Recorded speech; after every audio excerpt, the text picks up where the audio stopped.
넘치기를 간절히 기도하고 축복합니다. 우리 오늘은 옆 사람과 인사 나누기 전에 먼저 우리 하나님 앞에 추수감사절을 맞이해서 우리 삶에 늘 은혜를 베푸시는 하나님 앞에 감사의 박수 한번 올려드리겠습니다.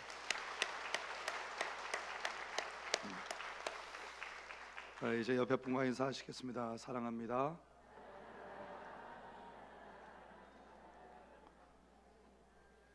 여러분께서 제 목소리가 왜 이런지 다 알고 계실 것이기 때문에 굳이 따로 설명하지는 않겠습니다.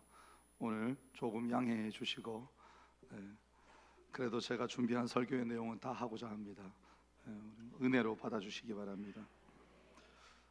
오늘 우리가 함께 나눌 제 말씀의 제목과 함께 제가 여러분에게 전하고 싶은 것은 평생 감사입니다. 한번 따라할까요? 감사만 잘해도 신앙생활 잘한다. 전체 한번 해보겠습니다. 시작.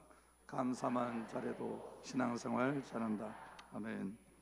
어떤 분들은 단순한 격려의 말씀인가 이 정도로 생각하실 수도 있겠습니다. 하지만 성경을 읽으면서 성경 전체에 나타나 있는 내용들을 만약에 원리로 요약해 본다면, 감사와 관련된 성경 말씀들을 요약해 보면 이렇습니다.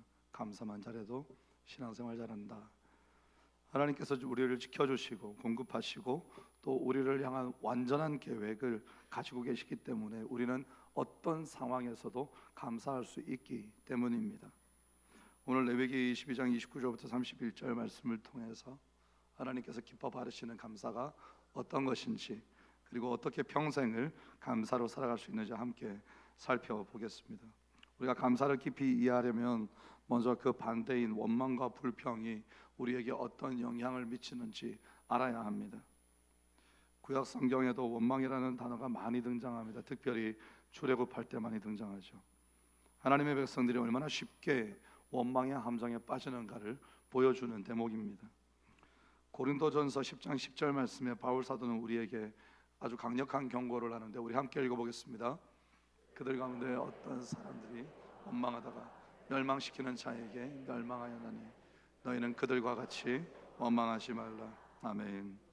원망은 단순한 감정의 표현이 아니고 우리의 영혼을 멸망시키는 아주 무서운 죄의 문입니다. 더 놀라운 것은 원망이 우리에게 가져오는 영적인 실명의 결과입니다. 눈이 보이지 않게 된다는 것입니다. 시편 106편 25절에 보면 그들의 장막에서 원망하며 여호와의 음성을 듣지 아니하였도다. 원망이 우리 마음에 들어오면 하나님의 음성이 들리지 않게 됩니다. 안 그래도 평소에 경건 생활이 잘 따라주지 않아서 하나님의 음성이 들릴락 말락하고 있는데 거기에다가 원망까지 해버리면 그냥 하나님의 음성이 하나도 들리지 않게 되는 겁니다. 원망의 가장 무서운 결과가 아닌가 생각합니다. 하나님이 여전히 우리에게 말씀하고 계시는데 우리의 영적인 귀가 막혀버리는 겁니다. 그런데 절망할 필요가 없는데, 왜냐하면 하나님께서는 원망으로 막혀있던 우리의 귀를 또한 열어주실 수 있는 분이시기 때문에 그렇습니다. 시편 107편 1절 2절 말씀입니다. 함께 읽어봅니다. 여호와께 감사하라. 그는 선하시며 그 인자하심이 영원하미로다. 여호와의 속량을 받은 자들은 이같이 말하라. 여호와께서 대적의 손에서 그들을 속량하사. 아멘. 이 시편이 우리에게 아주 중요한 진리를 보여주는데, 원망하던 이스라엘 백성들이 어떻게 회복이 되었는가 하면 하나님의 구원을 경험한 뒤에 그들의 입에서 원망 대신 감사가 터져 나온 겁니다. 그래서 여러분, 원망과 감사라는 것은 이 동전의 앞뒤 양면과도 같습니다. 같은 상황을 보면서도 우리가 무엇에 초점을 맞추는가에 따라서 원망이 나올 수도 있고 감사가 나올 수도 있는 겁니다. 지금 제가 이렇게 설교를 하고 있을 때 어떤 사람들은 왜 목사님은 주일 설교를 생각하지 않으시고 부흥회 때 그렇게 목이 터져라 기도를 하셔가지고 저런 목소리로 설교를 하셔서 우리 마음을 불편하게 만드시나 하는 원망이 있을 수 있고, 또 어떤 분들은 이런 목소리를 듣고 목사님이 교회를 위해서 저렇게 기도를 열심히 하시는데 나도 본받아 좀 더 기도를 열심히 해야겠다 이렇게 생각하는 분도 계시지 않겠습니까? 동전의 양면입니다. 어떤 사람은 원망하고 어떤 사람은 감사하는 겁니다. 이 원망이라는 것은 우리의 영적 귀를 막아서 하나님의 음성을 듣지 못하게 만드는데, 감사는 우리의 닫혀 있는 귀를 하나님 앞에 열어서 하나님의 선하심과 인자하심을 볼 수 있게 만든다는 겁니다. 애굽에서 나온 이스라엘 백성들이 처음에는 기적을 보고 감사의 노래를 불렀습니다. 막 춤을 추면서 악기를 연주하면서 하나님 앞에 찬양을 했습니다. 근데 시간이 지나니까 똑같은 하나님의 인도하심이 지속적으로 그들과 함께하고 있음에도 불구하고 그 인도하심 속에서도 원망하는 겁니다. 처음에는 벌쩍벌쩍 뛰면서 찬양하다가, 그 다음에는 찬양의 소리가 잦아들고, 그 다음에는 그냥 입으로만 감사하다가, 그리고 난 뒤에는 아무 소리도 들리지 않다가, 그 다음에는 원망이 시작됩니다. 분명히 하나님의 행하심은 동일한 겁니다. 처음부터 계속해서 하나님께서 구름 기둥, 불 기둥으로 인도하시고 그들을 보호하시고 지키시며 먹을 것 주시고 물도 주시고 다 하시는데, 백성들은 점점 원망과 불평이 늘어가는 겁니다. 이스라엘 백성들이 나빠서 그런 게 맞지만 그들만 그런 건 아닙니다. 우리는 그렇지 않습니까, 여러분?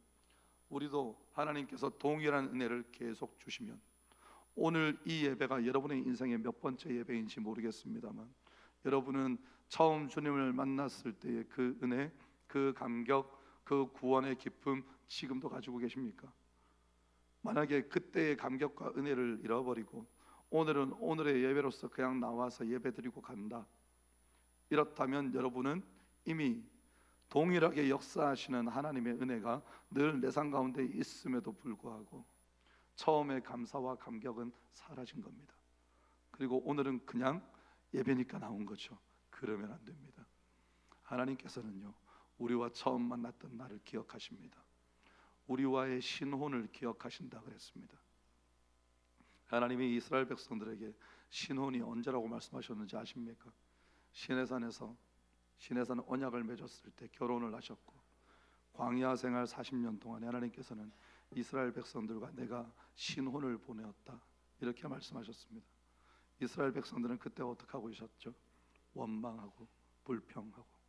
하나님께서는 백성들과 너무나 따뜻하고 감동적인 시간을 보내고 계셨던 겁니다. 여러분, 우리가 하나님의 은혜를 잘못 이해하고 우리의 태도를 바르게 가지지 않으면, 오늘도 어쩌면 하나님께서는 우리 중 누구보다도 가장 먼저 이 자리에 오셔서 우리가 앉을 자리에 옆에 미리 앉으셔서 오늘은 몇 분쯤 올까? 오늘은 언제 도착해서 도착하면 우리 딸은 뭘 제일 먼저 할까? 성경을 보려나? 기도를 하려나? 혹 마음이 아파서 상심한 얼굴로 이 자리에 들어오지는 않을까? 괴로운 일이 생기지는 않았을까? 들어와서 앉아서 하나님 앞에 예배드리면 함께 기뻐하시고 마음을, 우리의 심령을 살피시고 괴롭고 어려운 일이 있으면 어루만져 주시고, 그분이 우리 하나님이신데, 자, 반대로 여러분은 어떻습니까? 여러분은 하나님 앞에 어떤 태도를 가지고 계십니까? 똑같은 사건과 똑같은 예배와 똑같은 기도인데 하나님께서는 늘 새롭게 우리를 만나 주시는데, 우리는 아까 우리가 박수 쳤는데 감사, 기쁨, 감격, 이런 것들이 우리에게 처음 것들이 그대로 남아 있습니까? 오늘 우리가 그것들을 회복할 수 있기를 원합니다. 우리가 원망의 덫에서 벗어나는 길은 우리의 시선을 바꾸는 겁니다. 좌우를 살피지 말라고 하셨죠. 어디를 보라 하셨습니까? 위를 보라고 하셨습니다. 골로새서에도 나오지 않습니까? 위의 것을 찾으라. 식사하러 가는 길에, 약속을 따라 식사하러 가는 길에는 이곳저곳 맛있는 것들이 보입니다. 다음에는 저걸 한번 먹어봐도 좋겠다, 이런 생각을 합니다. 가서 식당에 갔습니다. 배가 부르게 먹었죠. 돌아옵니다. 돌아오다가 똑같은 식당을 봤습니다. 그때 우리 들어가서 좀 더 먹을까 그러면 이상한 사람입니다. 네, 먹으면 안 되는 거죠. 그때는 문제가 있는 겁니다. 소화기관에. 그때는 우리가 어떻게 해야 됩니까? 이미 배가 불러요. 이미 배가 부르니까 안 먹어도 되죠. 위의 것을 찾으라는 게 무슨 말입니까? 위를 바라보라는 게 무슨 말입니까? 우리 첫날 말씀에 주지 아니었습니까? 여호와는 나의 목자시니 내게 부족함이 없으리로다. 주께서 내게 만족을 주시는데 내가 이미 배가 부른데 어디 좌우를 보겠습니까? 이미 밥 먹었는데요. 왜 우리가 성령 충만을 간구해야 합니까? 성령으로 충만해지면 내가 평소에 갖고 싶었던 것들이 눈에 안 들어오는 겁니다. 내가 주님만으로 만족하기 때문에. 그래서 여러분, 감사와 은혜가 중요한 겁니다. 우리에게 내가 무엇을 먼저 내 안에 가지고 있느냐, 그리고 그것을 지키고자 하느냐, 이게 중요하다는 것이죠. 이것이 있을 때 우리 안에서 비로소 이 하나님 앞에 올려드리는 감사와 은혜가 능력을, 영적인 능력을 발휘하기 시작하는 겁니다. 자, 그렇다면 이 감사가 정확히 무엇이기에 이렇게 강력한 영적인 능력을 가지고 있는 걸까요? 원망으로 막혔던 귀를 열고 또 어두워진 마음을 밝게 하고 우리를 하나님께로 다시 돌아가게 만드는 이 감사의 본질이 뭘까요? 원어를 살펴보면, 성경의 원어들을 살펴보면 우리가 감사의 비밀들을 알게 되는데, 신약 성경에서는 감사를 의미하는 헬라어가 유카리스티아라고 합니다. 이게 은혜를 뜻하는 건데 감사이고 은혜입니다. 은혜는 보통 카리스라고 하는데요, 이 카리스가 이 앞에 단어에서 파생돼서 나왔습니다. 그러니까 같은 의미라는 겁니다. 감사도 은혜도 같은 뜻입니다. 그래서 마치 한 뿌리에서 나온 쌍둥이 형제와 같은 거죠. 그래서 우리가 감사만 잘해도 신앙생활을 잘 할 수 있다, 그 말을 한다면 그것은 바꾸면 곧 어떻게 되는 거면 은혜만 있으면 신앙생활 잘 할 수 있다, 이렇게 되는 겁니다. 우리가 은혜를 받아야 하는 이유죠. 자, 그러면 또 은혜는 또 무엇입니까? 많은 사람들이 은혜를 그냥 누군가로부터 무언가를 받는 것, 이렇게 생각합니다. 우리가 은혜를 입었다 하면 어떤 일이 있을 때 은혜를 입었다 합니까? 빚을 졌는데 탕감을 받았다든지, 혹은 내가 아주 어려운 형편에 있을 때 큰 도움을 받았다든지, 이럴 때 우리는 내가 누군가로부터 은혜를 입었습니다, 이렇게 말을 하죠. 근데 여러분, 그렇게 무언가를 받고 주고 하는 것만이 은혜는 아닙니다. 진짜 은혜는 어떤 것인가 하면, 성경이 말하는 은혜의 참된 의미는 하나님의 호의입니다. 죄인들에게, 잘 들으셔야 됩니다 여러분, 내가 무언가를 드렸기 때문에 받는 것이 아니고, 나는 받을 수 없는 죄인이었는데 죄인들에게 하나님께서 자발적으로 베푸시는 선한 마음입니다. 이것을 우리는 하나님의 호의라고 부릅니다. 예수 그리스도의 십자가에서 완성되었죠. 거기가 클라이막스입니다. 이게 바로 하나님의 은혜입니다. 그런데 우리가 은혜를 사모할 때 우리 안에서 어떤 작동함들이 일어나는데, 그게 뭔가 하면 하나님의 형상이 회복되는 겁니다. 하나님의 형상으로 지음받은 지적 피조물이기 때문에 우리는 늘 본능적으로 은혜를 갈망합니다. 또 감사하며 살아가기를 우리가 늘 원합니다. 여러분 원하지 않습니까? 다 우리 감사하고 살고 싶습니다. 은혜를 갈구합니다. 근데 그 반대편에 또 다른 게 있죠. 그게 뭡니까? 내 욕심입니다. 육체의 소욕들이 똑같이 자리 잡고 있어서 내가 감사하고자 하나, 내가 은혜를 기억하고자 하나, 이걸 덮어버리는 겁니다. 그래서 우리의 입술에는 결국 거기에 지게 된다면 나오는 말이 어떤 말들이 나오겠습니까? 내가 뭐 이렇게까지 해야 될까요? 할 만큼 했다고 생각합니다. 그리고 뭐 그렇게 큰 은혜는 아니었던 것 같은데 굳이, 이런 거죠. 우리 아이들이 만약에 누군가로부터 뭘 선물을 받으면 5글자로 뭐라고 쓰는지 시험지에다가 써보라고 하니까 애들이 뭐라고 썼다고요? 뭘 이런 걸 다. 여러분, 우리가 받은 하나님의 은혜는 우리 안에 하나님의 형상이 활동하는 가장 아름다운 표현 중에 하나가 감사이고 은혜를 찬양하는 것이고 그렇습니다.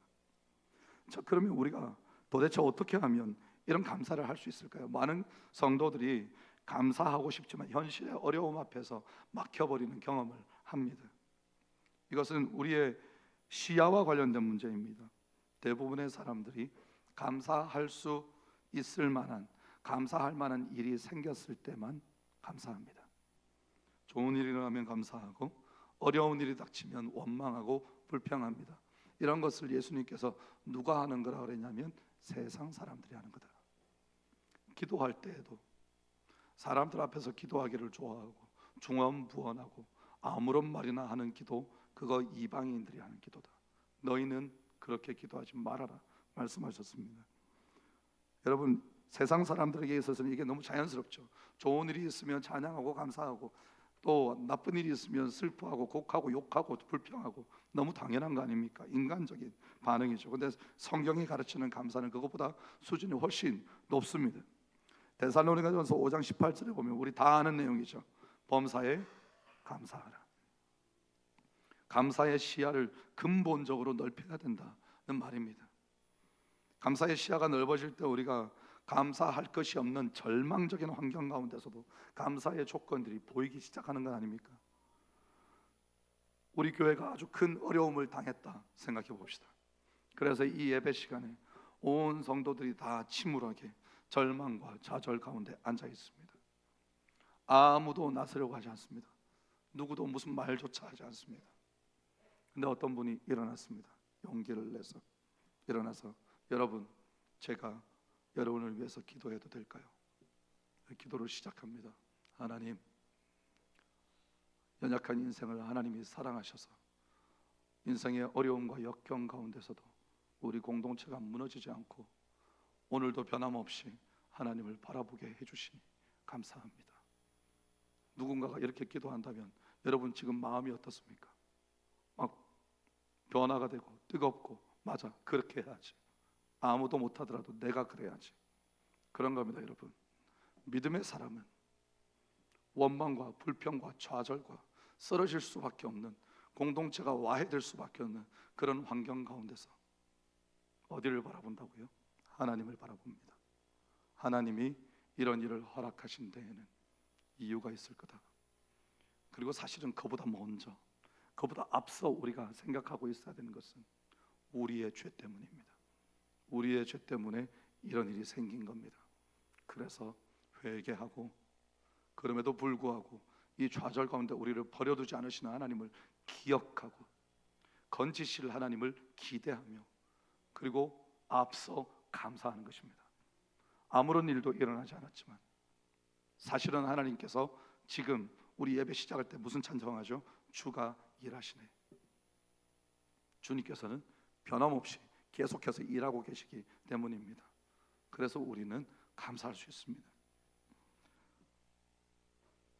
때로 그래서 우리의 약함이나 또 우리의 부족함, 우리의 어려움이 더 깊은 감사의 조건이 되기도 하는 겁니다. 하박국 선지자의 고백을 한번 보시겠습니까? 성숙한 감사죠. 하박국 3장 17절 18절 말씀 다 함께 읽습니다. 비록 무화과 나무가 무성하지 못하며 포도나무에 열매가 없으며 우리의 양이 없으며 외양간에 소가 없을지라도 나는 여호와로 즐거워하며 구원의 하나님으로 말미암아 기뻐하리로다. 아멘. 이 고백의 놀라운 점이 뭔가 하면 모든 외적인 조건 중에 좋은 것이 하나도 없습니다. 희망이 보이지가 않습니다. 그런데 여러분은 어떻습니까? 너무나 당연하게 이 말씀을 받아들이고 있죠. 기뻐해야지. 하박국이 우리 앞서 이렇게 우리를 가르치는 겁니다. 외양간에 소가 없고 밭에 소출이 없더라도 여호와 한 분만으로 우리는 기뻐할 수 있습니다. 하박국이 지금 이 자리에 서서 설교하고 있는 겁니다. 여러분에게 경제적 파탄이 왔고 농업이 실패했고 모든 생계수단이 다 붕괴해서 백성들이 굶어 죽을 지경에 처했는데 하박국이 홀로 외쳤을 겁니다. 하나님을 바라보자. 우리 하나님이 우리를 건져주실 것이다. 단 한 명입니다. 여러분, 좌절과 절망 가운데서 하나님을 바라볼 수 있는 단 한 사람이 다 살리는 겁니다. 일본의 유명한 기독교 작가, 아무도 우리 모두가 다 알만한 미우라 아야코라는 작가가 있습니다. 13년간의 결핵 투병 생활을 통해서 비로소 하나님을 만납니다. 그녀가 고백합니다. 내가 병상에 누워있지 않았다면 나는 결코 하나님을 알 수 없었을 겁니다. 이분의 아주 유명한 시가 있죠. 그 시에 이런 부분이 있습니다. 아프지 않으면 나는 하나님의 얼굴을 볼 수 없었을 것이다. 아프지 않으면 나는 인간일 수조차 없다. 본인이 아팠을 때 비로소 하나님을 봤다는 거죠. 그렇습니다, 여러분. 그래서 아픔이라는 것, 인생의 괴로움과 고통이라는 것이 우리를 망하게 만드는 것이 아닙니다. 우리가 그 자리에서 딛고 서서 하늘을 바라볼 때 우리의 인생의 진짜 성숙이 찾아오게 되고, 나와 같은 아픔을 가진 자들을 돌아볼 수 있게 되고, 오히려 위로하며 기도해 줄 수 있게 되는 겁니다. 자신의 연약함이 오히려 하나님의 은혜를 더 깊이 경험하게 하는 통로였다는 사실을 이 시인이 사람들에게 말해주는 거죠. 코로나19 팬데믹 같은 것도 그렇습니다. 어려운 상황이죠. 우리 소봉산교회는 어떻게 지나왔는지 잘 모르겠습니다. 저는 기억하는 장면들이 있습니다. 교회 정문에 이렇게 차단기가 설치되어 있는데 차단기와 바리케이트까지 다 쳤습니다. 구청에서 나와서 아무도 교회를 못 나오게 했기 때문에 바리케이트까지 교회의 모든 사방에 둘러서 바리케이트를 쳐놓고 교회에 접근이 불가했습니다. 주일 예배 시간이 되었는데 저는 교역자니까 가서 예배를 인도해야 되잖아요. 성도 한 명도 없는데 그날도 교회를 가는데 1부 예배 마치고 나오고 2부 예배 마치고 3부 예배 시간에 제가 정말 깜짝 놀랄 광경을 봤습니다. 교회 입구가 바로 바라다 보이는, 교회 정문은 여기 있고 마당이 한참 있고 저쪽 편에 이제 바리케이트가 있는데 그 바리케이트 바깥편에서 성도들이 그 앞에 다 서 있는 거예요. 교회로 못 들어가니까 그 앞에 다 서가지고 울고 있는 거기. 전부 울고 있어요. 예배 시간이 됐는데 교회를 못 들어가니까 성도들이 교회 바깥 마당 저 건너편에 바깥 도로변에 서가지고 교회를 바라보고 울면서 예배드리고 있는 겁니다. 여러분, 코로나가 우리를 약하게 만들지 않았습니다. 그런 것들은 오히려 우리를 강하게 만들죠. 교회 내에서 알곡과 죽정이를 걸러내고 누가 진짜 믿음의 사람이며 누가 참으로 하나님의 사람인지 다 알게 만들었습니다. 그래서 여러분, 교회는 핍박 속에서 무너지지 않습니다. 오히려 더 강해지는 것이죠. 하나님을 더 의지하고 서로가 어깨동무를 하고 살아갈 수 있는 방법들을 우리는 그런 위기들을 통해서 깨닫게 되고 알게 되는 겁니다. 이렇게 시야가 넓어지면 우리가 어떤 상황에서도 감사하게 되는데, 그런데 이것을 일시적인 감격이 아니고 우리의 평생의 삶으로 만들어내기 위해서는 흔들리지 않는 어떤 토대가 있어야 됩니다. 그 토대가, 평생 감사를 지탱해 줄 토대가 세 가지 정도가 있습니다. 그 세 개의 기둥 중에 첫째가 뭔가 하면 존재 자체에 대한 감사입니다. 하나님께서 우리를 이 땅에 보내신 데에 분명한 이유와 목적이 있습니다. 시편 139편 16절 말씀이 이것을 아주 아름답게 표현합니다. 한번 읽어봅니다. 내 형질이 이루어지기 전에 주의 눈이 보셨으며 나를 위하여 정한 날이 주의 책에 기록이 되었나이다. 여러분, 그렇습니다. 우리가 존재한다는 것 자체가 우연이 아니고 하나님의 특별한 계획 속에 있다는 겁니다. 뭔가를 하고 말고 이것 전에 내 존재 자체가 그렇다는 겁니다. 그러니까 우리는 때로 예레미야나 또 욥과 같이 나는 왜 태어났을까? 왜 내 인생은 이래야 되는 건가? 이런 마음들이 우리의 마음에 때때로 들 때가 있습니다. 하나님의 관점에서 보면 내가 이 시대에, 이 장소에, 이 가정에 태어난 것은 하나님의 완벽한 계획 속에 있는 겁니다. 제가 이런 인생을 살았던 한 분을 알고 있습니다. 저보다 젊은 목사님입니다. 태어난 지 며칠 만에 부모에게 버림받고 홀로 자랐습니다. 근데 너무 훌륭하게 자랐습니다. 스스로가 말씀을 가까이 하고 스스로 기도하고 그렇게 하면서 너무나 훌륭하게 자라나서 지금은 전 세계를 다니면서 간증하는 사람으로 활동하고 있습니다. 제가 언제 이분도 우리 교회에 부흥회나 이렇게 한번 모시려고 합니다. 아주 젊은 목사님입니다. 여러분, 우리가 처한 환경 버려졌습니까? 여러분, 인생의 실패와 좌절 가운데 있고 돈이 다 날아가 버렸고 사기를 당했고 혹은 자녀가 먼저 천국을 가고 인생에 도저히 나 혼자 헤쳐나갈 수 없을 것 같은 괴로움과 어려움이 닥쳤습니까?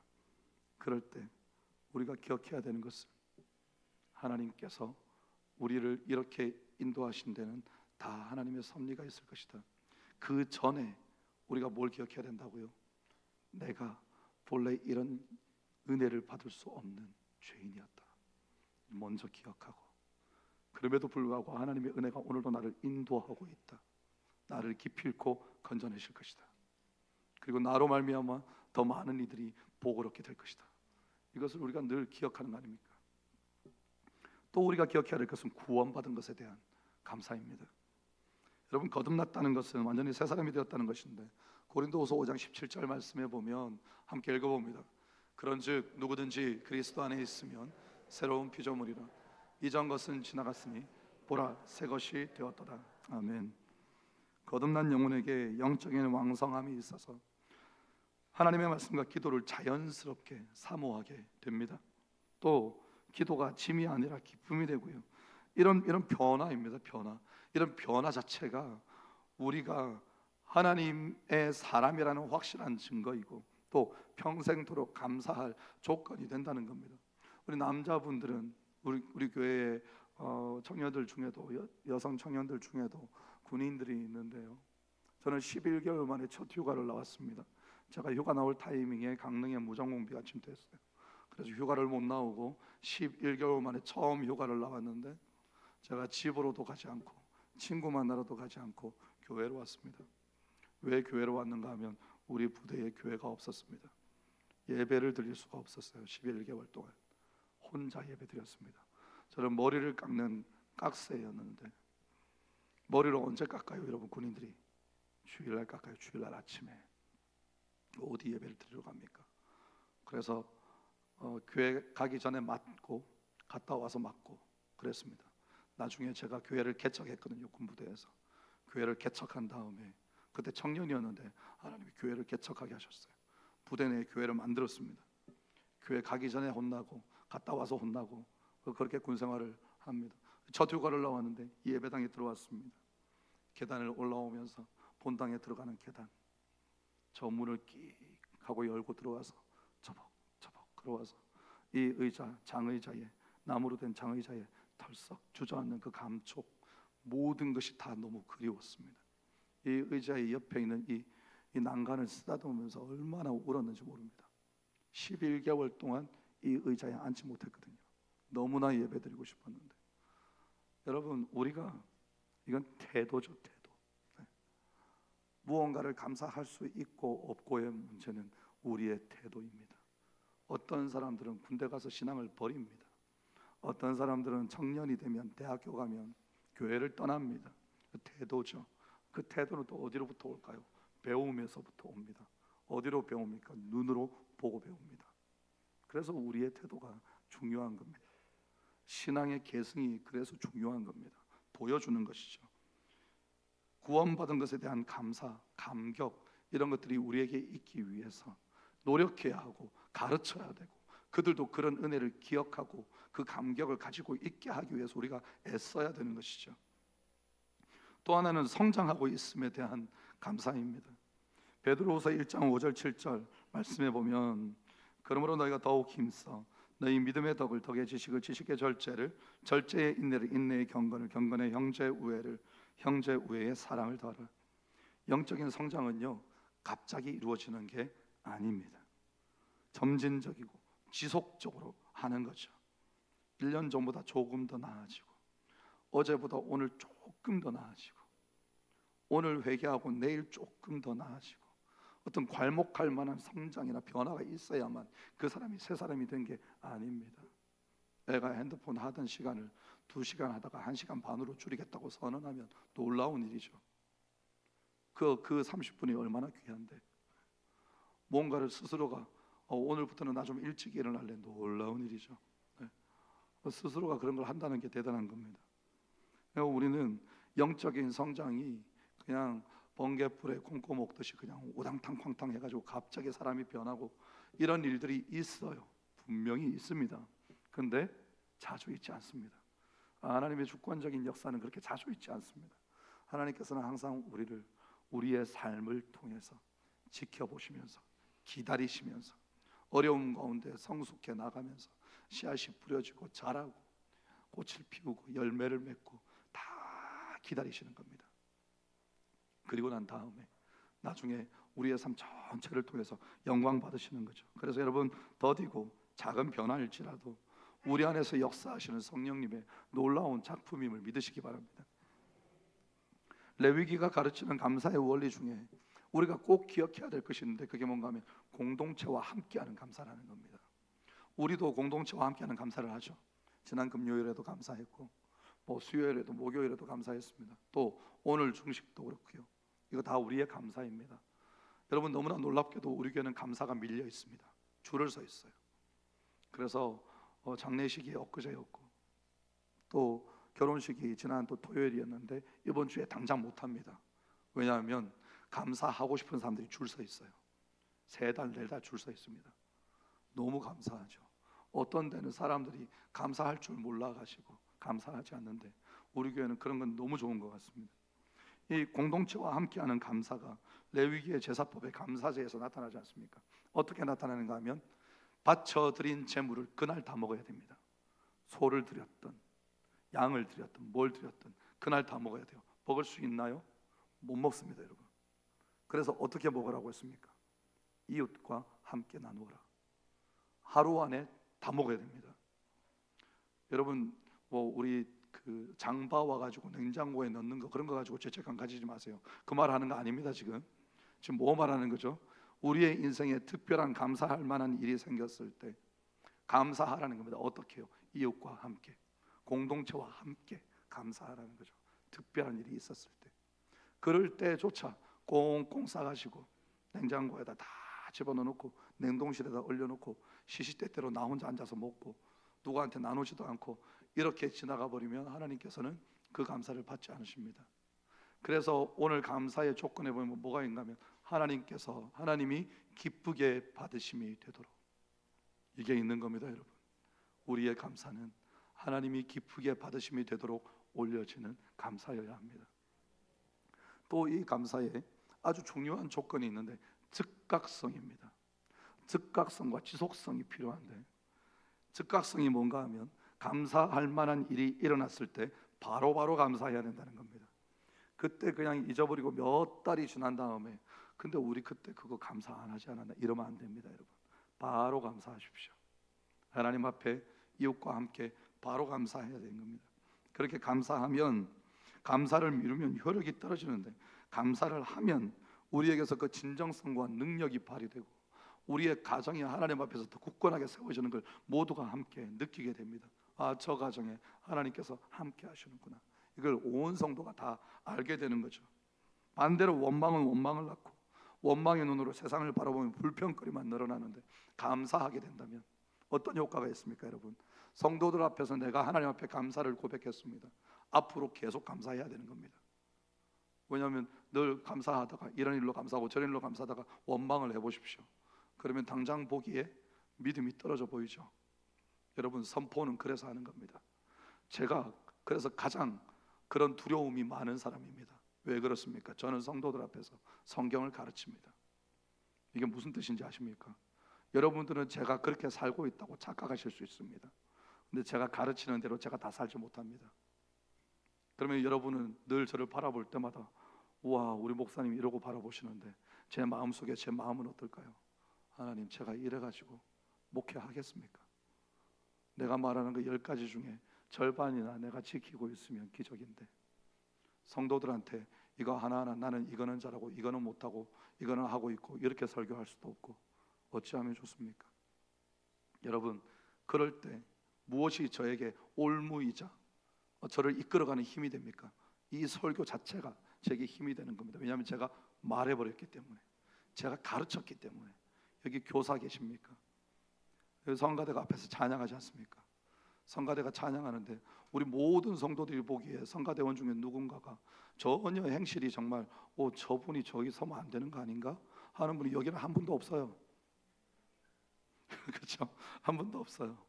그런 분이 서 있다 생각해 봅시다. 우리가 찬양이 귀에 들어오겠습니까? 안 들어옵니다. 왜요? 저 사람이 저기서 찬양을 한다고. 자기 마음대로 사는 사람인데 안 되죠. 그래서 우리가 성찬식하고 막 그럴 때 회개하고 돌이켜서 하나님이 기쁘게 받으시는 삶이 되도록 우리를 변화시켜야 되는 겁니다. 그러면 이전에 그렇게 살았더라도, 그런 사람이 여기 서 있어도 그의 변화로 말미암아 오히려 우리에게 은혜가 더 큰 거죠. 그게 하나님께서 우리에게 베푸시는 은혜입니다. 또 하나는 지속성입니다. 이 지속성이 뭔가 하면, 진정으로 감사를 잘 하려면 마음의 탐심과 우리 3일 내내 배웠죠. 자기 중심성을 버려야 됩니다. 끊임없이 더 많은 것을 요구하면서 현재 가진 것에 감사할 줄 모르는 게 아니라 계속해서 작은 것에 감사하고 감격하고 누군가에게 고백하고 이렇게 하는 겁니다. 그러면 우리의 감사가 날이 갈수록 점점 더 커져서 결국은 어떻게 감사가 된다고요? 제가 제일 처음에 목표가 뭐라고 했습니까? 평생 감사. 평생 주와 동행함으로 우리의 평생에 감사할 수 있게 되는 겁니다. 이게 하나님을 진짜 기쁘시게 하는 삶입니다. 그래서 저는 우리의 감사가 단순한 우리의 감정이 아니고 우리의 신앙의 결단이고 우리의 삶의 태도고 또 우리의 영적 성숙의 척도가 되어서 우리가 선택할 수 있는 말씀과 기도 제외하고 우리가 우리의 삶 속에서 구체적으로 선택할 수 있는 어떤 수단이 있다면, 우리가 확실하게 변화될 수 있는 우리에게 도구가 있다면 그건 감사라고 생각합니다. 은혜를 기억하는 진실된 감사입니다. 계속 감사하시면 여러분 변화됩니다. 그래서 여러분 혹시 여러분의 마음에 지금 원망과 불평이 자리하고 있다면 오늘 이 말씀을 통해서 그것이 감사로 변화되시기를 바랍니다. 태도를 바꾸십시오. 하나님, 제 마음에 여전한 불평이 있고 사실 이 불평은 내가 잘못한 것이 아니라 그 사람이 잘못한 거고 내 마음에 여전히 미움이 도사리고 있지만 내가 이 미움을 더 이상 허용하지 않겠습니다. 그리고 용서하겠습니다. 그리고 감사하겠습니다. 이게 예수 그리스도를 만난 사람 아닐까요? 오늘 우리가 우리의 공동체가 우리의 가정이 그렇게 하나님 앞에 참된 감사로 변화되는 우리의 삶이 되시기를 주의 이름으로 축원합니다. 기도하겠습니다. 하나님 감사합니다. 하나님의 은혜가 우리의 원망보다 크고 하나님의 사랑이 우리의 불평보다 더 깊은 줄 믿습니다. 우리가 하나님께서 기뻐 바라시는 감사, 또 그렇게 감사하는 사람들 되어서 우리의 평생 감사할 수 있도록 은혜를 베풀어 주시옵소서. 감사드리며 예수님 이름으로 기도합나이다. 아멘. 찬송가